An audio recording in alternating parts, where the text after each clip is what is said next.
Zach Thompson, Deputy Politics Editor.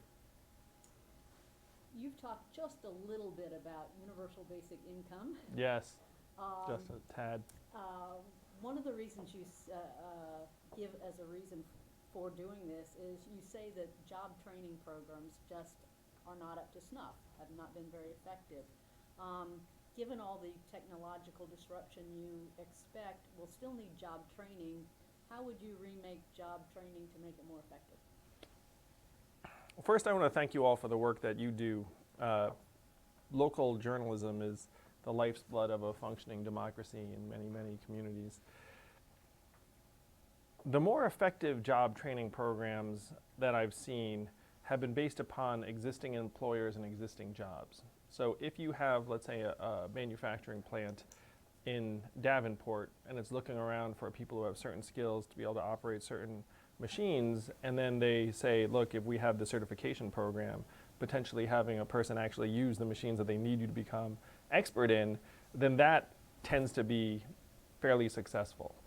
If you have a school that says, hey, we're going to train people for things that we think employers will like, then it tends to be less successful because you can produce many people with a given certification, but if the employers locally aren't interested in that particular skill set, then it's not going to actually result in job placements.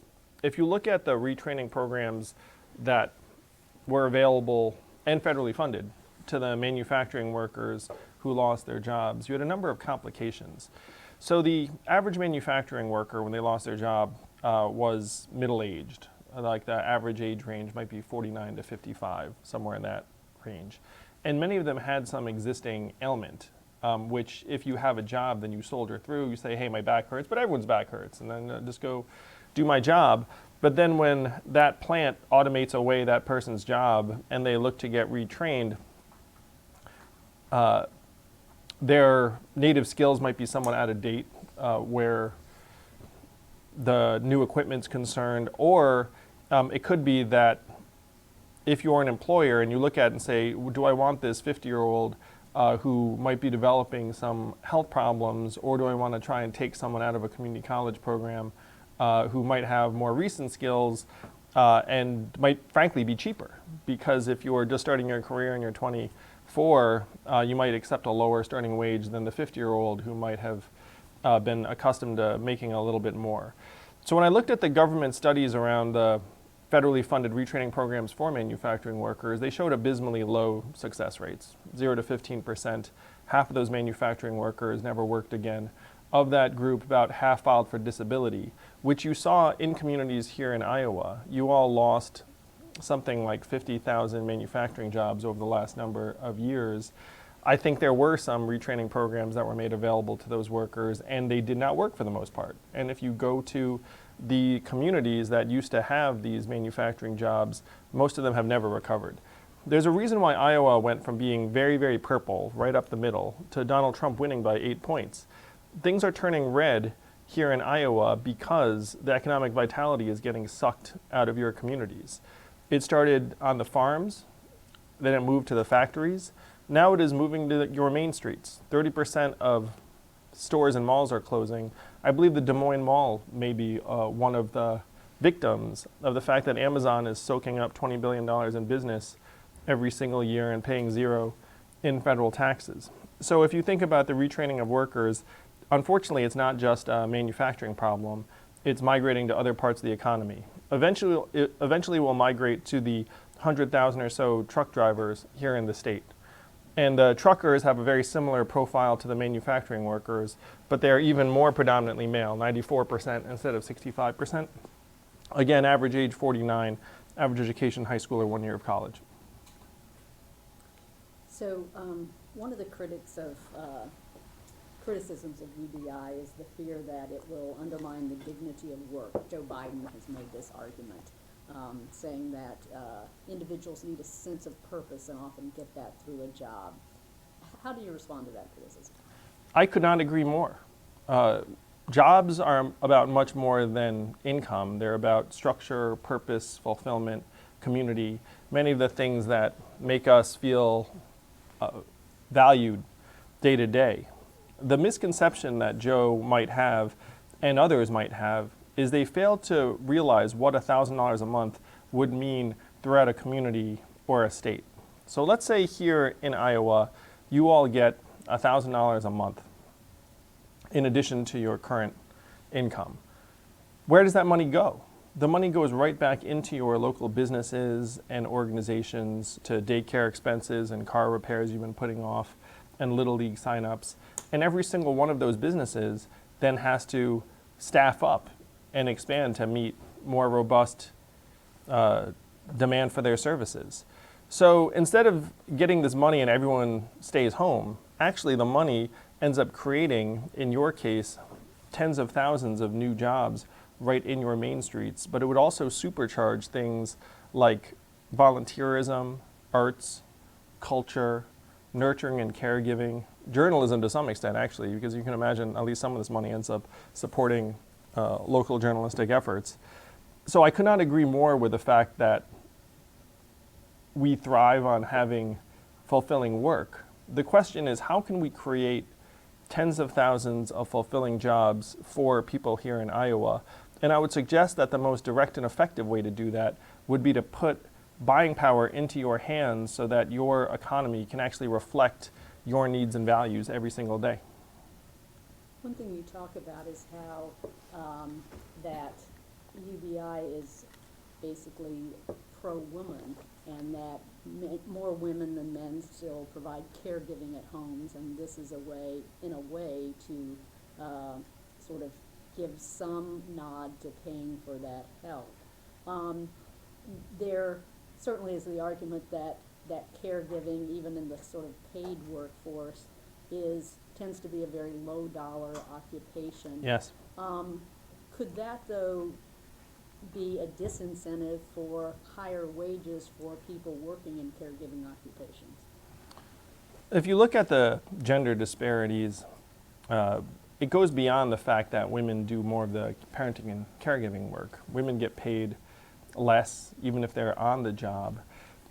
And by the numbers, if you put $1,000 a month into people's hands, it goes further with people that are either making less money or have lower levels of savings. And unfortunately, those two things correspond to women in our society, even before you take into account the fact that women do the vast majority of the uncompensated and unrecognized work in our communities. And you, Carol, you probably heard me talk about my wife who's at home with our two boys, one of whom is autistic.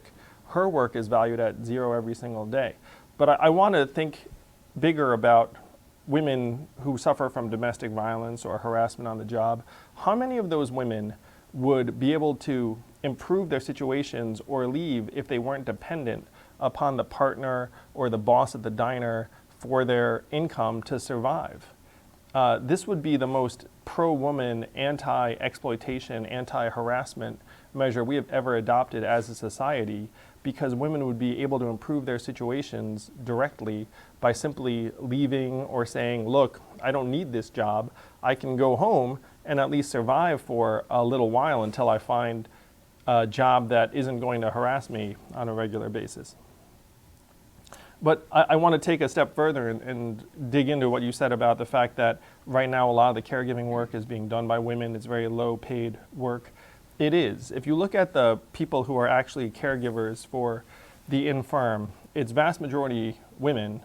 And these jobs are very, very difficult and have very, very high turnover. Some studies have said that the turnover rate is literally 100% a year. Because if you are taking care of the elderly and infirm, it's very, very demanding, both physically and emotionally. It's isolating.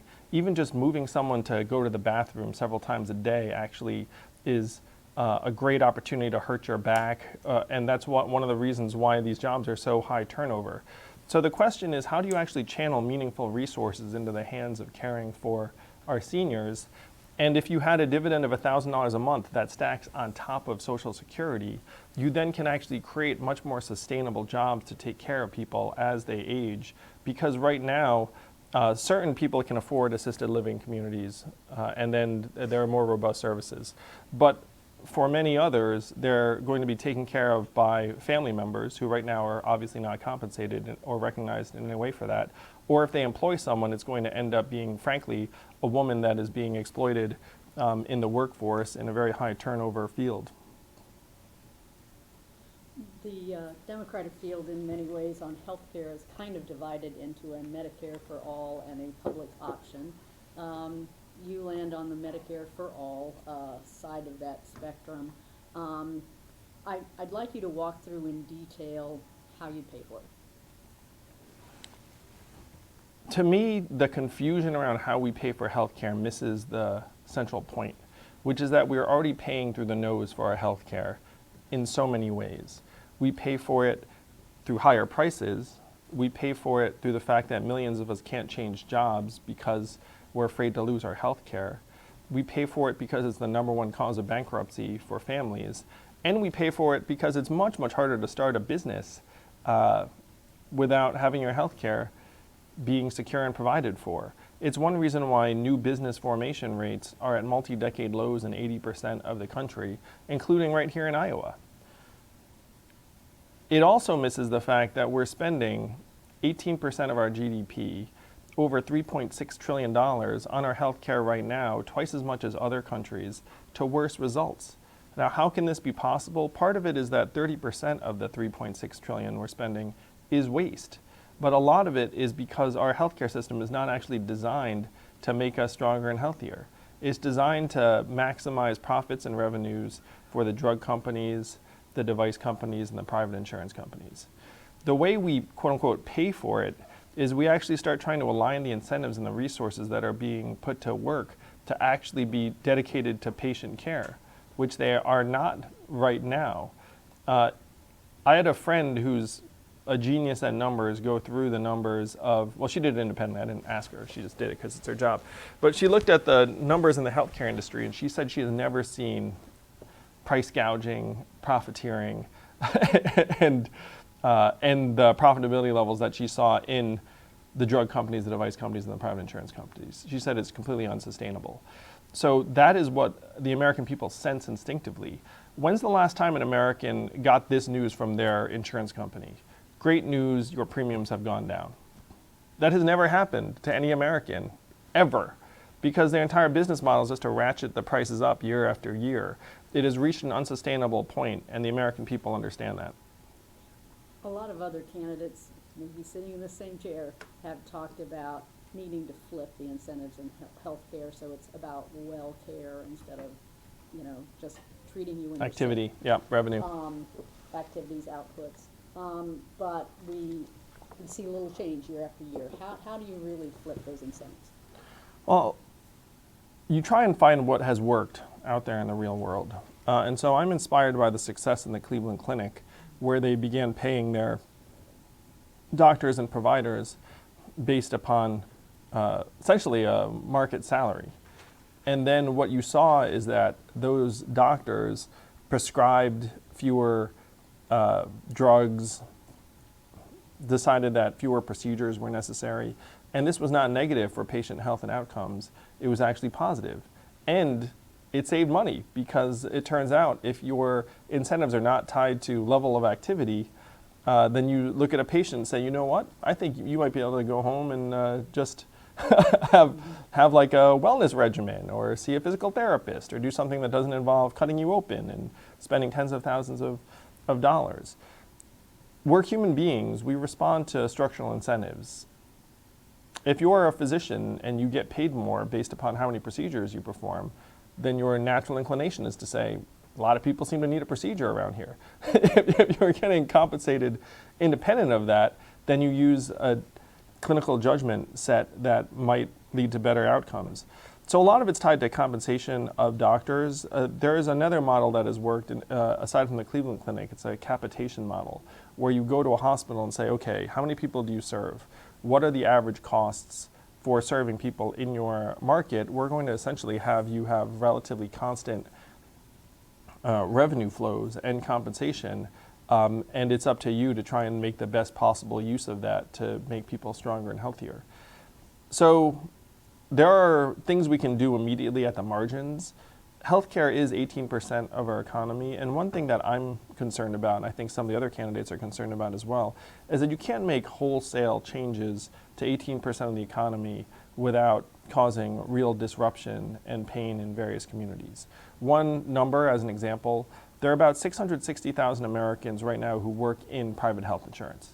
So if you were to have a plan that says, hey, we're going to get rid of private health insurance in 100 days, then you're literally saying we're going to fire 660,000 Americans in several months. And you can have whatever feelings you have about private health insurance, but the 660,000 people who work in private health insurance are just everyday Americans who wake up and go to a job. They're certainly not witting participants in some, something that's negative for the American people. They're just people who live in Hartford or people who live wherever, and they just wake up and go to their job like any other. So you have to be judicious about the pace and scale of the changes you make. But I'm 100% confident that we have ample resources in the system because we have so much excess in the system right now. Today you're rolling out a more detailed plan to rein in the cost of prescription Yes. drugs. Part of that, you say that if a company won't give a drug at a reasonable price, that you'd license that to another company to produce that drug. You actually, the government itself would have a manufacturing facility and would forcibly license it directly. What's sort of a reasonable amount for a drug company to make on a drug or as a profit level? It wouldn't necessarily be tied to their profit level. It would be tied to what they're charging us relative to what they're charging customers in other countries. Because right now it's commonplace for a drug company to charge us 2, 3, 4 times more than they're charging citizens of other countries, despite the fact that in the vast majority of cases, the American taxpayer subsidized the development of these drugs, or at a minimum subsidized the FDA evaluation of the drugs that prepared them for market. So if they decide to gouge us relative to the price in other countries, then any reasonable American would look up and say, okay, there's something wrong about that. I'm not against companies being able to make a reasonable return on their businesses. I mean, I've run businesses myself, but the drug companies have taken it to an all-new extreme, and they need to have some kind of monetary incentive to keep their prices under control. They only respond to dollars and cents, essentially. If we stood outside the drug company and said, do the right thing, we could say that every day forever and it would have zero impact. But if you said, hey, this is going to impact your shareholder returns and shareholder value, then all of a sudden their behavior would change. Because you haven't held public office, what could Americans expect from your leadership style where you're president? I am the last person who would say, I'm going to run the government like a business, because they're very, very different things. In a business, you can say, hey, we should do this, and then people more or less have to listen to you. In the government, it's much more analogous to what I've done as the founder and CEO of a national nonprofit, where you have hundreds or thousands of stakeholders, and you present a vision and galvanize energy and consensus around that vision. You try and help people see that it's in their own self-interest to go along with you in that direction. So that's much more the leadership that's required in DC. I would also say that my administration will be comprised of people that have very deep relationships on Capitol Hill. You can't have a team of outsiders come in and say, we're going to whip this place into shape. That would not work. Just like when President Obama came in 2008, what's one of the first things he did? He tabbed Joe Biden as his VP because Joe had decades of relationships and experience on Capitol Hill. So I would be looking for the same sort of complementary know-how and relationships on my team. That gives you a sense of my leadership style. I'm also not someone who cares about taking credit. People have found me to be an exceptional team builder in this way because I just want people to perform and do great things. And if they do great things, I'll be the first person to give credit where it's due. I just want to get the job done. I don't really care about where I am on the letterhead. To jump several steps ahead, if you're successful in that effort, do you have concerns as an observer now and looking forward about the judiciary and whether your plans could run into hurdles on the judges that President Trump has appointed? It's a real problem for sure. And one of the things I would look at, and this is not necessarily to your question because you're talking about federal judges at every level, but we should move away from lifetime appointments at the Supreme Court and move to 18-year term limits. When the Constitution was written, people did not live as long as they do now, and people stepped down from the Supreme Court for any of a range of reasons. They didn't wait until they were at death's door, frankly. If you had 18-year term limits, it would depoliticize the system significantly because then people would look up and say, okay, you lose an election, you win an election, you get 2 appointments essentially, and it's not dependent upon the health or age of the judges. Literally right now you're looking up and saying, ooh, I'm going to appoint this judge who's in his late 40s. This means that he's going to be there for 30 years. That's not a modern way to run a society. You shouldn't be putting people in place and saying this person's going to be making decisions on our laws 30 years from now. 18 years is a plenty long period of time for them to be free of external influence. And then if you rotate them off semi-regularly, the political firestorm that ensues around each appointment would diminish.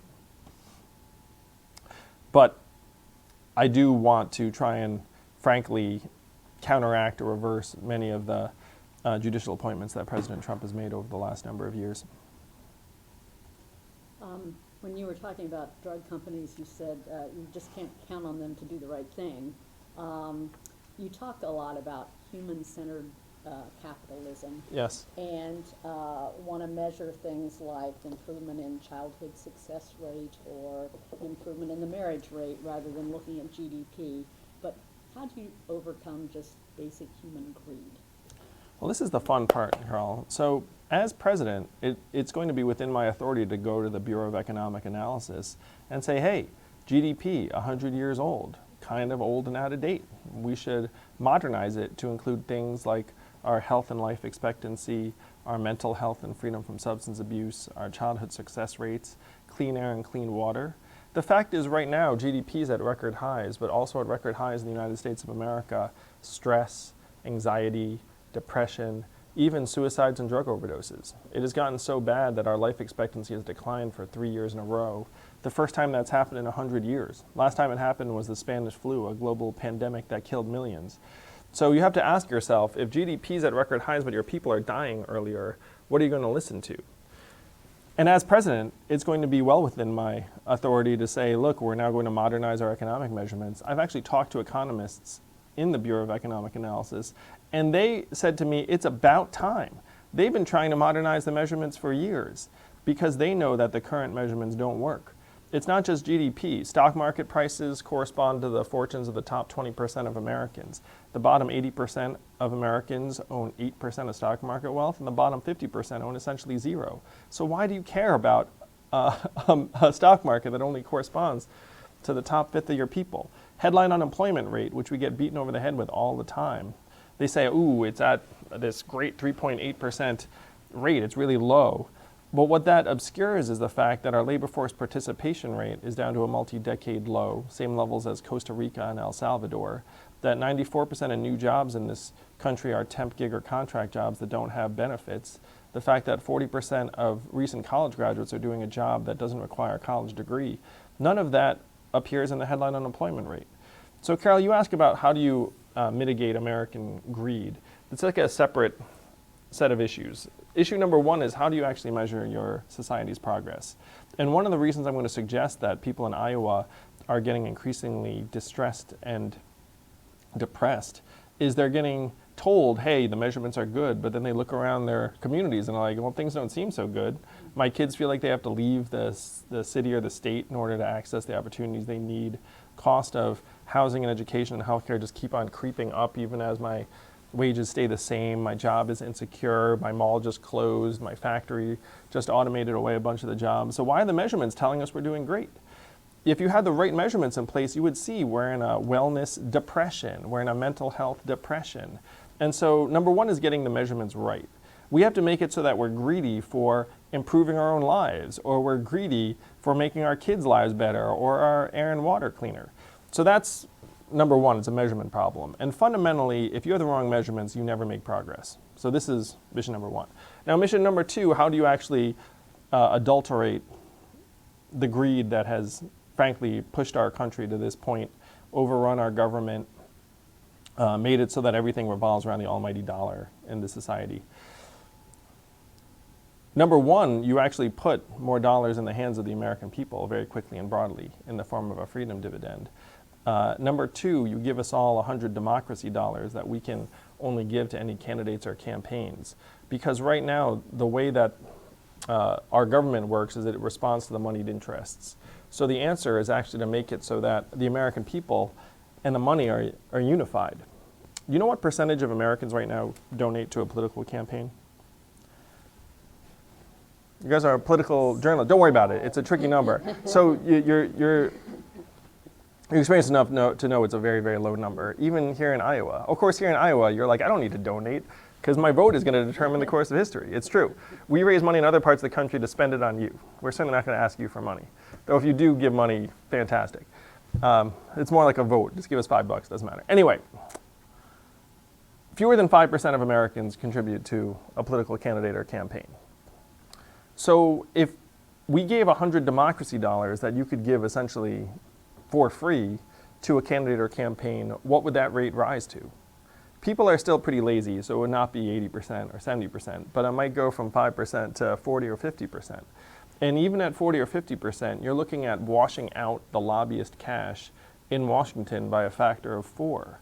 This is just about the only thing we could do that would actually recapture our government to work for the people. And that is one of the reasons I love campaigning here in Iowa so much, because this is one of the only places in the country that actually gives us the power to flush the pipes of government of all of this lobbyist cash. If it doesn't happen in Iowa, it will never happen, because most of the rest of the country looks up and says there's nothing they can do. They are generally correct. There is not much they can do. But here in Iowa, you all can do something about it. So that's how we beat the greed, Carol. We actually unify the people and the resources. And we measure things correctly, or more correctly. Seattle has done sort of a variation of the democracy dollars in a way, but they've seen this real influx of dark money. So it seems like it's so interesting, right? It's like they started putting money in the hands of citizens, and then all of a sudden, like the corporate money's like, whoa, people money, let's freaking fight it. It's really interesting. So it seems like it would have to be tied to overturning Citizens United as well to somehow block corporate money as well. Yes, I am 100% for overturning Citizens United. We need to get the corporate money and the dark money out of politics to the extent that's possible. I would suggest, though, that corporate influence was real before Citizens United. And it's one reason why I think that this unification of people and the resources would be important even if we were to repeal Citizens United. It also requires a supermajority to repeal it or counteract it because of the nature of the ruling. You just talked about kind of the power that the people of Iowa hold in this process. You were one of the first candidates to announce. You've been in Iowa quite a bit. My 23rd time. What have you learned from campaigning in Iowa? I love campaigning in Iowa because you all are very smart and savvy and understand the power you have. People here in Iowa don't compare you to other candidates this cycle. They compare you to candidates from 12 years ago or in some cases 24 years ago. One thing I learned very specifically from a young man who said to me, he said his high school classmates have fentanyl patches on their arms and are already addicted to opiates. They would never actually seek help because they would be afraid of getting into trouble. What more can we do? And I heard this 18-year-old ask me this question. I thought, oh my gosh, like what could we do as a society that would help his classmates? And it was shocking to me, but not shocking because I understand the realities of what's happening in our communities, that an 18-year-old actually like reflecting on what the heck to do about his classmates being addicted to opiates in high school. So I dug into what other countries did when they were faced with an addiction crisis at this level. And some of them decriminalized opiates for personal use and made it so that if you were caught with them, they'd take the drugs away, but then they refer you to counseling and treatment instead of a prison cell. And they saw reductions in both use and overdose rates. And so it was that high schoolers' question here in Iowa that pushed me down that track. That's not the only thing I've learned from Iowans. I've learned a lot of things from Iowans, but that's one lesson that hit me particularly hard. You were quoted last week as saying, "I'm pro-impeachment, but this is going to be a loser." If you were sitting in the House, how would you draw the line between constitutional responsibility and political implications? If I was sitting in the House, I would vote with Nancy Pelosi and the Democrats to say we should proceed with impeachment. You can't have your president bullying foreign leaders to sabotage your political rivals on withholding millions of dollars in aid to do so. I mean, at some point you have to try and enforce the Constitution. But if I were sitting in the House, I would also try to draw attention to the fact that Democrats recognize that we need to present a new positive vision for the country that Americans will get excited about, and that Donald Trump is a creature that thrives on attention. And so when we're talking about Donald Trump, Democrats are losing. That includes in the context of impeaching Donald Trump. You'd think, oh, when Americans see he's being impeached, this will be really bad for him. No, anything with Donald Trump in the sentence is good for Donald Trump. And so oxygen, particularly media oxygen, that is spent on the impeachment proceedings is time and attention that could be better spent establishing a positive vision of this country that would get Americans excited about actually solving the problems that got Donald Trump elected in the first place and moving us forward in 2020. If I were sitting in the House, could I make that happen? It'd be very, very difficult. Maybe I could get in front of a cable news camera and say these things, but the reality is impeachment may be a political loser, even if it is the right thing to do. So the deadline to qualify for the next debate is a couple of days away, and you're really close, like a poll short. Last time I looked, do you think you'll make the stage? My team told me that I qualified while we were sitting here. They just showed. All right. So I'm going to be on the debate stage on December 19th. Okay. If you could write the debate rules, would they stay the same? Or would they change? I would change them significantly. I think that 60 seconds or 75 seconds is the wrong time frame to try and convey a complicated set of ideas or policies to the American people. I think that having a dynamic that rewards food fights or conflict is something that the American people are tired of, where you can predict the dynamics on stage based upon where people are in the polling and what they signal to the press. And the format right now rewards that sort of thing.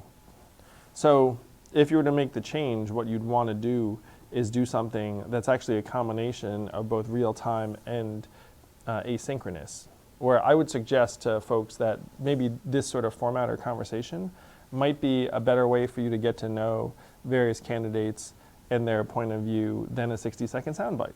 Now, it might take a little bit more time, but I think the American people have the intelligence and patience and attention for that sort of thing. So what you can imagine is you can imagine a 60-minute interview about a whole range of topics with people, and then you can imagine candidates being questioned about their response more in depth, and then refer to the longer Q&A so that if a viewer wants to see what someone thinks about healthcare or education, that they can actually dig in more deeply rather than have a dynamic where we're rewarded just for taking shots at each other with rehearsed attack lines.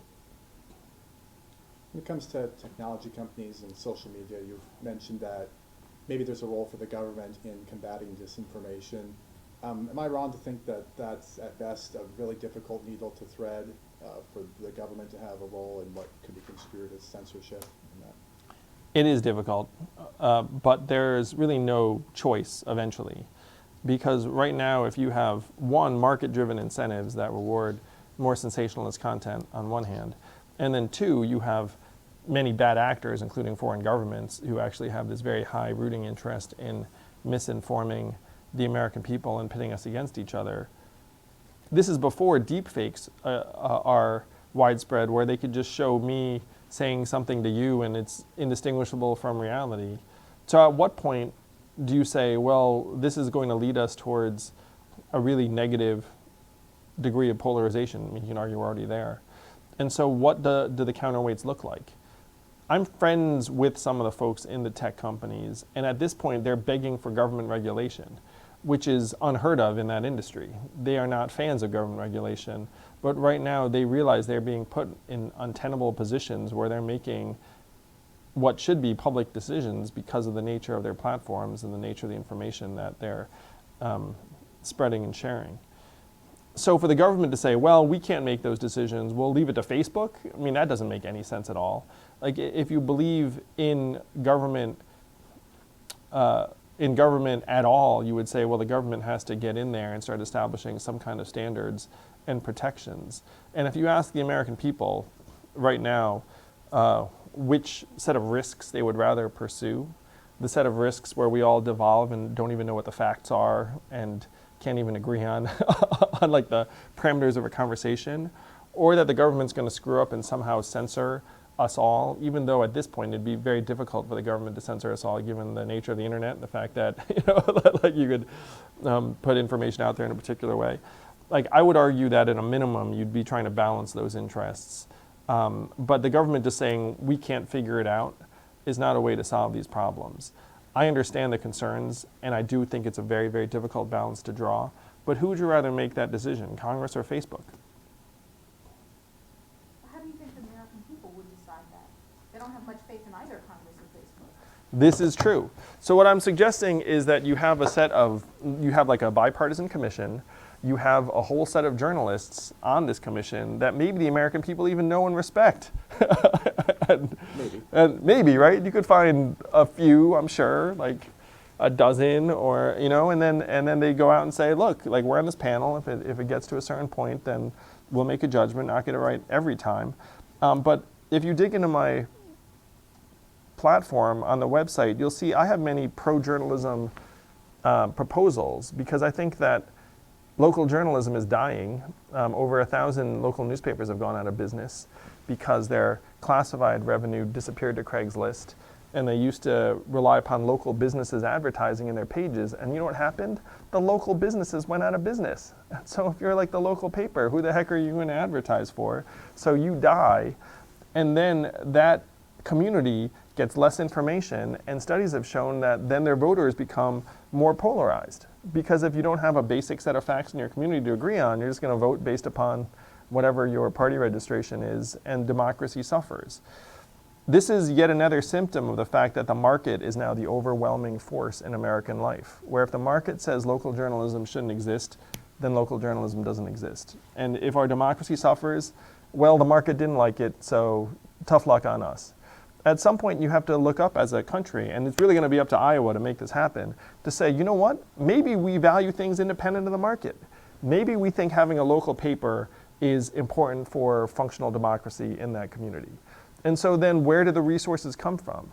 To me, the resources should come from the public sphere, the federal government, to come and say, look, we'll provide matching grants to local nonprofits or co-ops or people that are trying to bridge the gap in local journalism. You could headquarter it in local libraries that have bulletin boards that often serve as the skeleton of how people find information in that community.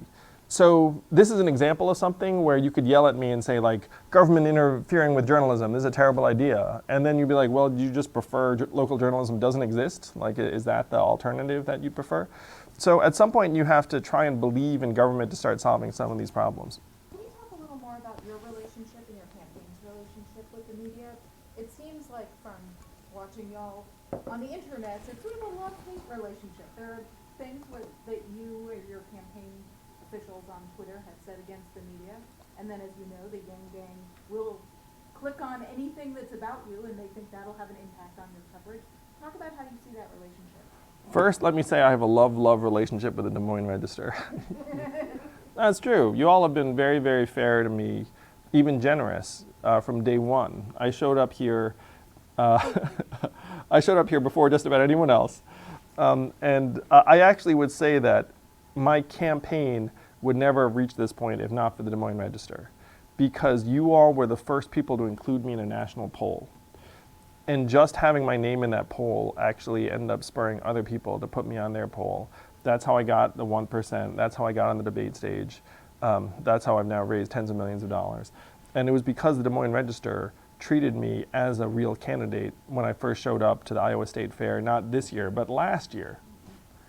So I've got a love-love relationship with you all. I've got a love-love relationship with anyone who I think is just a journalist trying to do their job.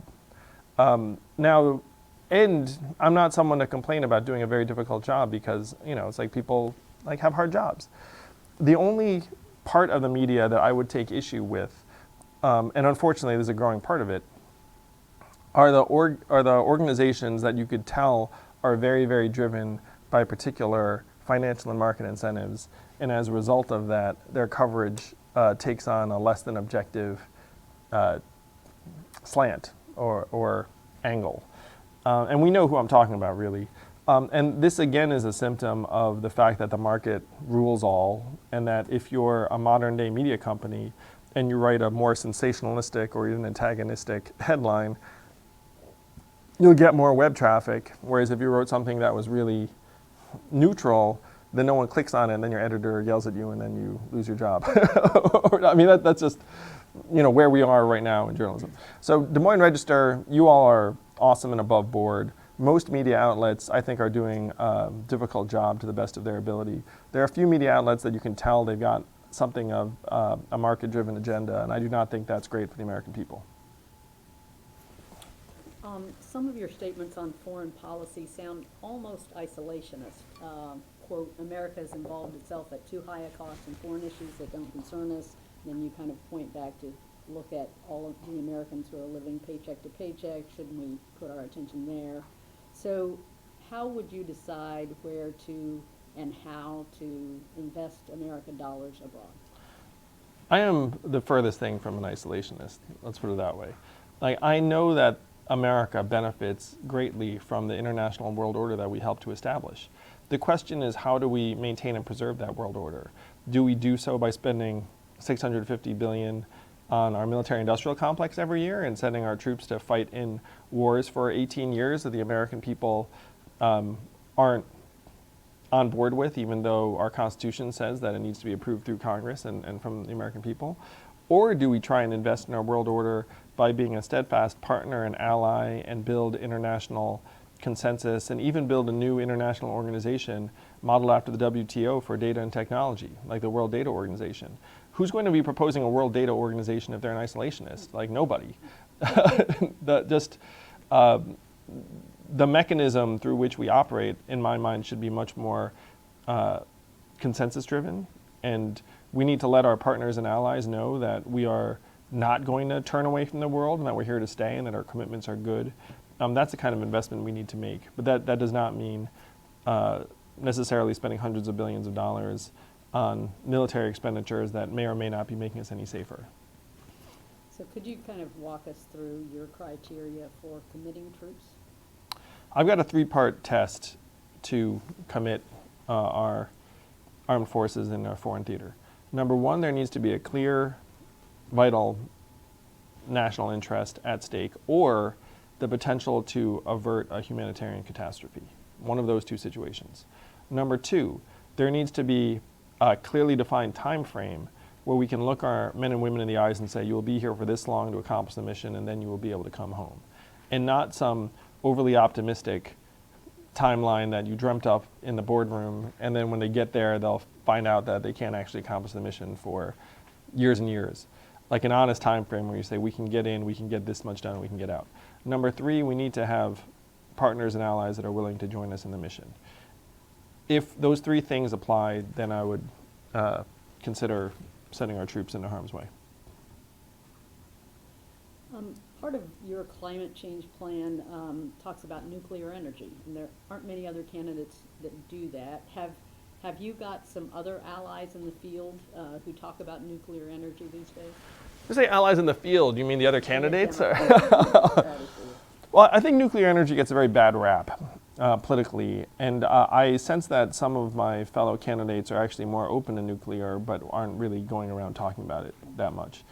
The reality is we have a very, very energy-intensive economy and society.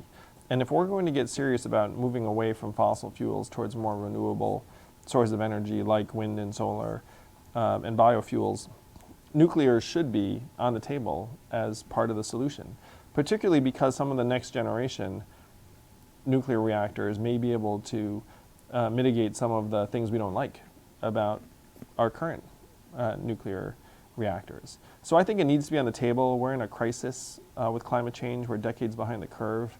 And if you're in a crisis, you should not be foreclosing certain things that might help you. I think a lot of the information around nuclear is based upon decades-old info that might not be as true today. You talk a lot about the investments you want to make in renewable energy, and a a cap and dividend type of system to Yep. give you money to do it. How do you also though acknowledge that we really don't know what clean energy technologies are going to really pay out and be efficient a decade from now, 2 decades from now. How do you avoid the cylinders? So first, there's like a bigger picture answer here. So when you go to the American people and you say, hey, we need to worry about climate change, there are a lot of us that say, yeah, we do. It's an existential threat. But then there are a lot of Americans who will look up and say, I can't pay my bills. I can't think about what's going to happen 5, 10 years from now. Like, I'm worried about this month or next month. And when you go to those Americans and say, hey, we need to fight climate change, what they hear is my prices will go up, my life will be more inconvenient, there will be fewer jobs to go around. That's one reason why there's such tension around trying to move us towards renewables. Now, what I say to people is I say, look, right now we haven't internalized the cost of climate change. How much is climate change going to cost us? In dollar terms, trillions of dollars, and unfortunately, almost certainly thousands or tens of thousands or even hundreds of thousands of human lives. So if you have those costs baked into your cost of doing business, then all of a sudden, certain things that we're doing right now seem awfully expensive. And certain things that we're going to try and move us towards, like, save us money. So in that context, you don't expect every clean energy bet to pay off immediately in dollars and cents. And I'm an entrepreneur. I can tell you that if you're a professional venture investor, you would never go to a venture investor and say, hey, you need to make sure that 100% of your investments work out. Because they look at you and say, that's crazy. I know a majority of my investments are not going to work out. But the way that my fund succeeds is that the bets I do make that work out pay off so much that the missed bets are not that material. So if you were the government trying to move us towards a more renewable economy, you'd have to have some degree of patience and some degree of perspective that even the missteps in the context of a move this big are perfectly acceptable. And this is one of the problems with our politics right now, is that we live in a politics of fake perfection, where it's like, oh, if you said or did something immoral, then we're going to attack you for it, even if it was decades ago or some other context. What your government policy made a mistake, we're then going to call it out and say, look, you spent millions of dollars on this thing and it didn't work out. What you'd ignore is, like, maybe they spent millions of dollars on this other thing and it paid off 10 times over, and so this one thing that they made a mistake on doesn't matter. That's the way businesses operate very, very often. Any business that operated the business of perfection would fail over time. And if anything, the government has historically been the place that invested in basic research that may or may not have immediate economic returns. That's how we got the internet. That's how we got Tesla. That's how we got a lot of the things that are helped move us forward in a significant way, that the government invested in basic research with unclear economics. You've voiced general support for affirmative action, but you've also said that you resent it when Asian Americans are used as a lever in that debate. When does affirmative action make sense, and when does it go too far? So Asian Americans being used as a lever are generally being used in a way to try and cast doubt on affirmative action.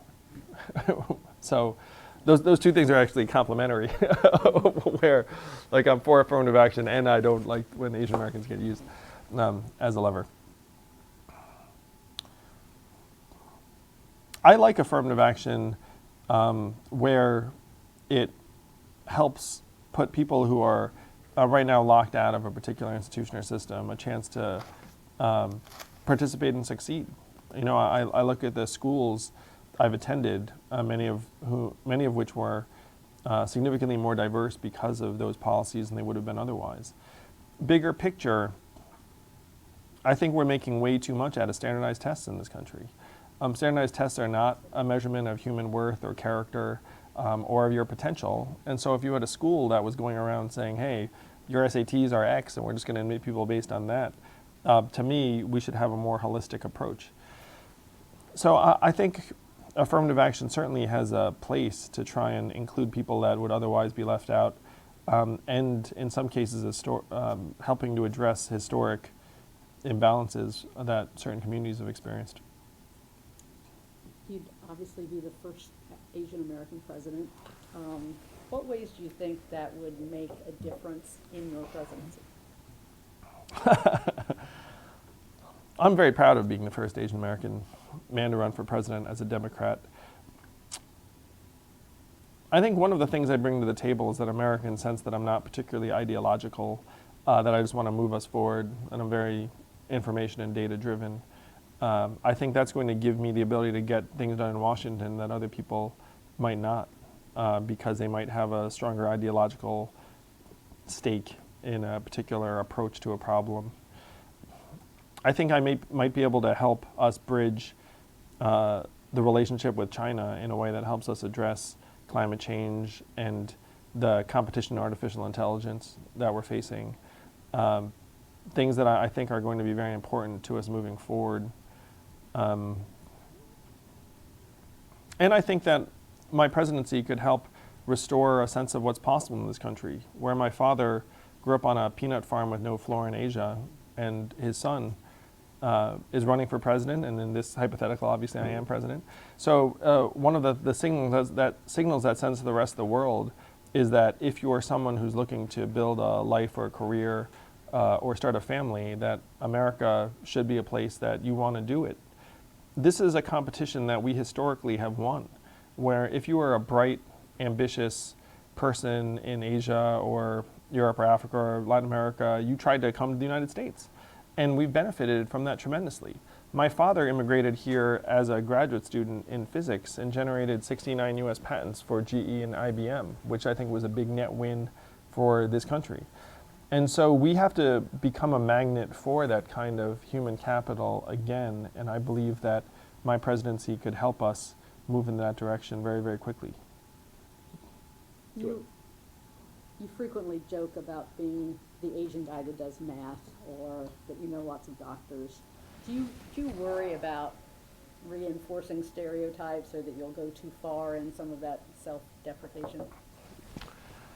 I think Americans recognize a joke when they hear it, and I think Americans are smart enough to know that if you're looking at a community of millions of different people, that we're a very diverse community, and that certainly that there's no one individual whose experience is representative of millions of Americans, and that if anything, by making light of these stereotypes, they're being brought into a public discussion that makes people realize how ridiculous it is to apply that sort of stereotype to a group of millions. Can you tell us about the young man who sort of brought to better focus the opioid issues? Can you think of a time, not necessarily from the campaign, where your mind has been changed on an issue as a result of new information you learned? Oh yeah, I changed my mind based on new information quite regularly. One thing was around the approach to the tech companies, where seeing that Twitter said no more political ads, and then Facebook hemmed and hawed. I mean, it was obvious that if Facebook were making more money based upon verifying the truth of political ads versus just allowing them all, then they'd take the other tack. Like, this is another example of a company that's just doing what's best for its bottom line, as opposed to any kind of principled rationale. And so I saw that and I said, wow, good for Twitter, bad for Facebook. Mark Zuckerberg really needs to try and mature as quickly as possible as a leader to keep it so that Americans, frankly, don't mistrust Facebook in fundamental ways. So that was a new piece of information that came up in real time. So does that mean you redirected your campaign to stop advertising on Facebook? Well, I directed my campaign to say, in no uncertain terms, Facebook should be taking responsibility for the truth of its political ads, and I directed my campaign to make sure that we're never producing anything that's false. But right now, Facebook is a way that campaigns like ours reach voters, and so we're going to keep doing it as long as it's effective. You just spoke very eloquently just now about your father and all the ways that our nation has benefited from his presence. Going forward, looking at reforming legal immigration, how do you balance kind of the historical family immigration with wanting to perhaps entice more higher skilled workers? I don't think it's an either or. And one of the examples I use is that one of the founders of Google came in on a family visa. That's kind of an enormous win.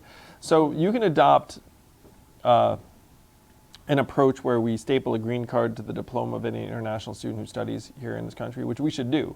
Why on earth are we educating someone and then sending them back to compete against us? And I've had conversations with students here in Iowa who have said to me, I want to stay, and they're kicking me out. And I say that does not make much sense. But stapling a green card to that person's diploma does not mean you necessarily need to abandon the family reunification visas or any of those approaches. Other developed countries have taken a tack where you can do multiple things with your approach to immigration. I don't think it's either or myself. We're just about at time. Any more questions from the table? I'll throw a general one.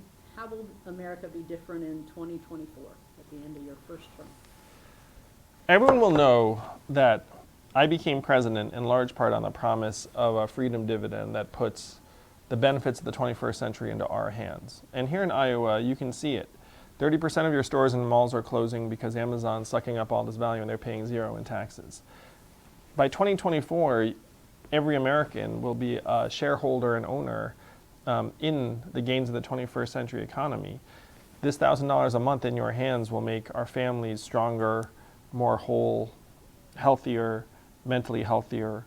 It will revitalize many Main Street businesses and communities that right now are on the verge of shutting down. And after I'm president, Democrats and progressives will be so thrilled to have beaten Donald Trump, they'll say, yes, let's get this dividend across the finish line into people's hands. But here's the great thing. Conservatives and Republicans will look up and say, wait a minute, do I dislike the dividend? The one state that's had a dividend for almost 40 years, Alaska, is a deep red conservative state, and it was passed by a Republican governor. What they're doing with oil in Alaska, we can do with technology for the entire country. And conservatives don't hate economic freedom in the hands of Americans. They hate a giant bureaucracy making everyone's decisions. So by 2024, the American people will be experiencing the benefits of this dividend that's improving our way of life. And it will get the boot off of our throats. It will reduce the political polarization. And people will be coming together saying, wow, we actually can solve the big problems. What's next? Thank you, Mr. Yang. And please come back to DesMoinesRegister.com for all the coverage of the Iowa caucuses.